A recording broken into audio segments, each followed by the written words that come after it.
taxi driver nagpa-free ride sa iyang mga pasahero atol sa iyang adlaw na tawhan. Nanghatag usab siya og tag 200 pesos alang sa mga pasahero nga adunay vaccination card. Atong ilailahon ang Lodi nga taxi driver sa Cebu City, pinaagi niining report. Libreng sakay, third year.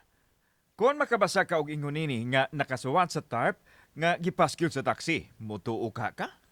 Ang uban daw dili makatuo apan ang uban nga nakasakay, dako gyud kaayo ang pasalamat sa idol taxi driver nga si Abdon Alcontin Verdida.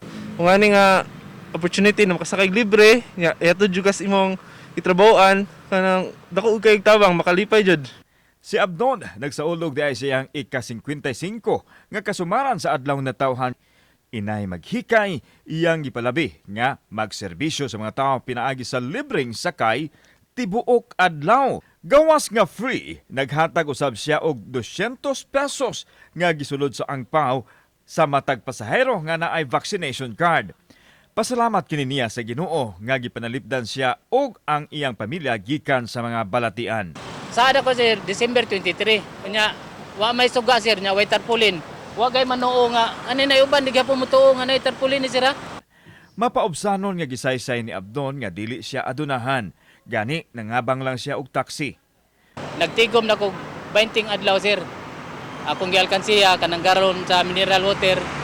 20 adlaw nya. Para na sa abang nako gasolina, nya ang sobra mo nang gihatag nako sa nay vaccination card na 200 first 25 na 200 ngayang madawat. Ang gihimo sa taxi driver dili masumpay sa politika kay daan na siya naggamit og pink color sa iyang tarp sulod na sa tulo ka tuig niyang gimbuhaton. Matod ni Abdon nga sa pagserbisyo, walay dato o pobre. Basta dunay kasing-kasing nga mopaambit sa isig katao. Mao kini ang tinuod nga kalipay. Gusto mo magpalibre sakay bisag kausa lang sa inyong once in a blue moon lang. Palibre sa mong sakay para ma-happy sa mo ba nga makatabang mo. Kauban si Cleofer Lumayag, ako si Alan Domingo.